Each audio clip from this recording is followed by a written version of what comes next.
श्री शिवाय नमस्तुभ्यम। दोस्तों, हमारे चैनल संत गुरु ज्ञान में आप सभी का स्वागत है।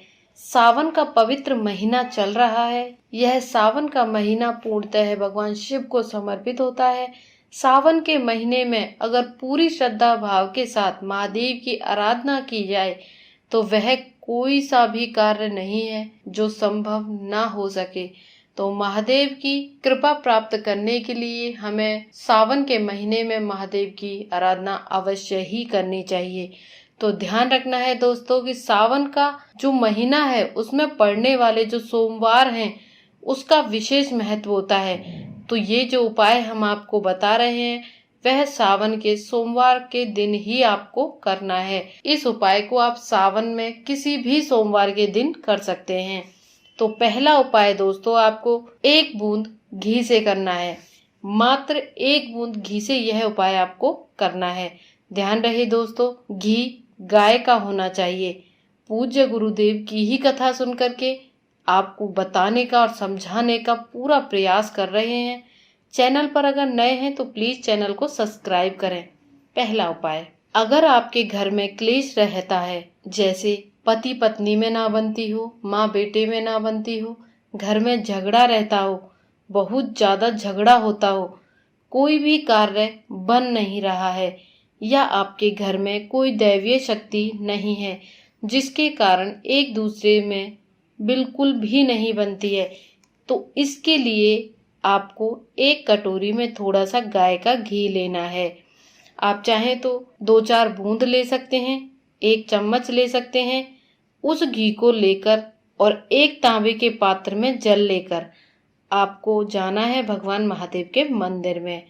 अब वहां आपको क्या करना है, तो सबसे पहले अपनी अंगुली में आपको थोड़ा सा घी लेना है और माता अशोक सुंदरी वाले स्थान पर उस घी से लेपन करना है।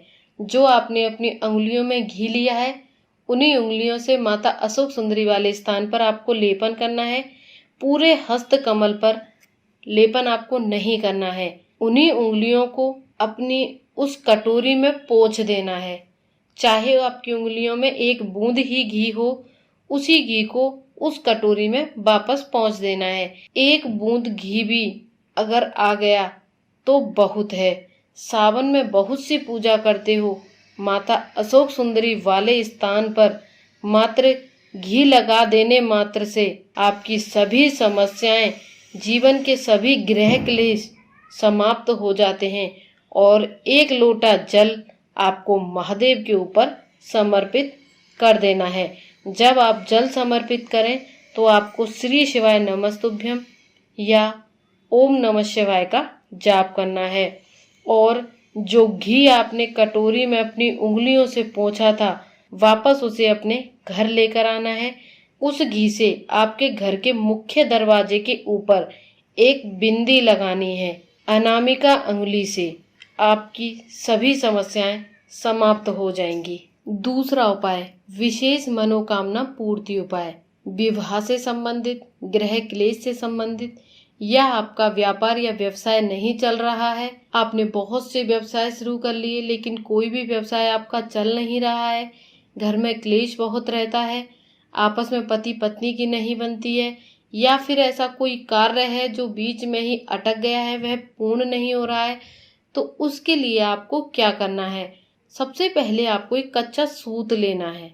सूत जानते हो, सफेद कलर का जो धागा आता है वो कच्चा सूत होता है। और साथ ही में आपको लेनी है 1 बेलपत्र।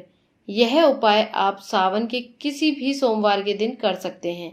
और इन सामग्रियों को लेकर आपको भगवान महादेव के मंदिर में जाना है।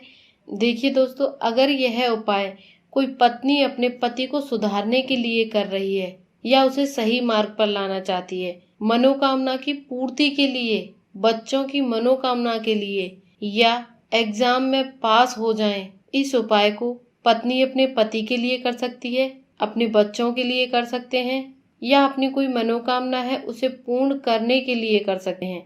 जिनके लिए यह उपाय आप कर रहे हैं, मात्र आपको उनका नाम लेकर इस उपाय को करना है। अगर आप अपने पति के लिए कर रहे हैं तो पति का नाम व गोत्र बोलकर यह उपाय करना है। अगर आप अपने बच्चों के लिए यह उपाय कर रहे हो तो बच्चों का नाम व गोत्र बोलना है। या अपनी मनोकामना के लिए कर रहे हैं तो उस मनोकामना को आपको भगवान के सामने बोलना है। देखिए, नंदी भगवान के सीधे पैर की तरफ, जैसा कि आप सभी ने देखा है कि जब नंदी भगवान बैठे हुए हैं तो उनका एक पैर मुड़ा हुआ है और दूसरा पैर सीधे रखा हुआ है। तो आपको नंदी भगवान के सीधे पैर की तरफ बैठ जाना है और जो कच्चा सूत है उसको अपने सीधे हाथ में 7 बार लपेटना है। लपेटते समय अपने पति का नाम व गोत्र बोलना है, चाहे वह कोई भी समस्या हो उस समस्या को बोलना है, या उपाय आप जिसके लिए भी कर रहे हैं उसका नाम व गोत्र बोलना है। बस आपको महादेव से प्रार्थना करनी है कि मेरे पति की जो भी मनोकामना है वह शीघ्र ही पूर्ण हो जाए, और जो कच्चा सूत आपने लपेटा है उस सूत को निकालकर भगवान महादेव का जो कटी भाग है, यानी माता जी के हस्त कमल पर जहाँ शिवलिंग विराजमान है उसको ही हम कटी भाग कहते हैं, वह कच्चा सूत उतारकर हमें महादेव जी के कटी भाग पर लपेट देना है। और जो एक बेलपत्र आप अपने साथ लेकर गए हो उस बेलपत्र को भी कटी भाग पर ही आपको चढ़ा देना है। आपकी जो भी मनोकामना है उस मनोकामना को आपको महादेव के समक्ष बोलना है। ऐसा करने से आपकी जो भी मनोकामना है वह अवश्य ही पूर्ण हो जाएगी।